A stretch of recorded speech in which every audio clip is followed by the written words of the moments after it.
Hello బంగారం, ఈరోజు ఏమైందో తెలుసా? ఒక్క మెట్టు ఎక్కుతుంటే మెట్లు అరిగిపోతున్నాయని ఒక్క మెట్టు దాటి ఎక్కమన్నారు. నేనేం చేశాను తెలుసా? 2 మెట్లు దాటి ఎక్కుతున్నాను. బంగారం లాంటి ప్యాంట్ కొన్ని 10 సంవత్సరాలు కూడా అవ్వలేదు, చింపేస్తావరా? హే banana seller, 1 banana how much? ఒకటి 3 రూపాయలండి. ఏటే ఒకటి 3 రూపాయల? 1 రూపాయి ఎత్తా తీసుకోలేకపోతే మానే. రూపాయికి అయితే తొక్క వస్తుంది, తీసుకుంటారా? దా ఈ 2 రూపాయలు తీసుకొని తక్కువ ఉంచుకొని పడినాకి. ఏమే బొమ్మ వస్తుందా? అర్థం కాన క్లారిటీగా నా మొహం కనిపిస్తుంది. డిస్కవరీ ఛానల్ ఎవడెట్టమన్నాడే? అయ్యో కరెంట్ పోయినట్టుందండి. ముందే చెప్పొచ్చు కదా నీ డిప్ప. లేరు పట్టేస్తున్నా తింటారా? నీ అక్క వల్ల నేను ఈరోజు పైనుంచి పడి చచ్చిపోతున్నా. నాకేం వంట దుర్గు మిగిల్చుకోండి. అలాగే అండి. ఏం చేస్తున్నారండి? ఏం లేదు లక్ష్మి, ఇందాక స్నానం చేస్తున్నప్పుడు 2 చుక్కలు డెటాల్ కింద పడిపోయింది. వేస్ట్ చేయడం ఎందుకని కోసి రాసుకుందామని చూస్తానా. మన ఎదురు సుబ్బారావు గారు కరోనా చనిపోతే ముక్కులో దూది పెట్టారు కదా, ఆ దూది అక్కడ పడిపోయింది. తీసుకొచ్చాయా ఎక్కడ పెట్టుకుంటా? బాబు నా టూత్ పేస్ట్ లోకి ఎంట్రీ ఊడిపోయింది. కొత్త బ్రష్ ఏమైనా ఇస్తావా? ఒకటి ఊడిపోతే కొంటున్నారు, అంతరిచ్చా సార్? అంటే అది ఆఖరిది, అన్ని ఊడిపోయినాయి. ఎంత? 20 రూపాయలు సార్. 5 ఒకటి 10కి ఇస్తావా?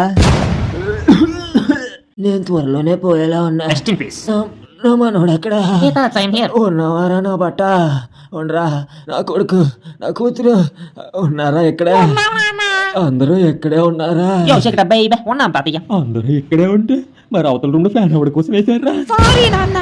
కట్టేరా నా బట్ట కట్టే. ఊపిరాడపోతే చెప్పు తాత, మంచి డెంటిస్ట్ పిలిపిద్దాం. ఆక్సిజన్ మాస్క్ డబ్బులు తప్పెట్టదురా. ఓ నీకు అలా పోయిందా? వేప చెట్టు తీసుకొచ్చి లోపలెట్టు, ఊపిరి ఆడేస్తుంది.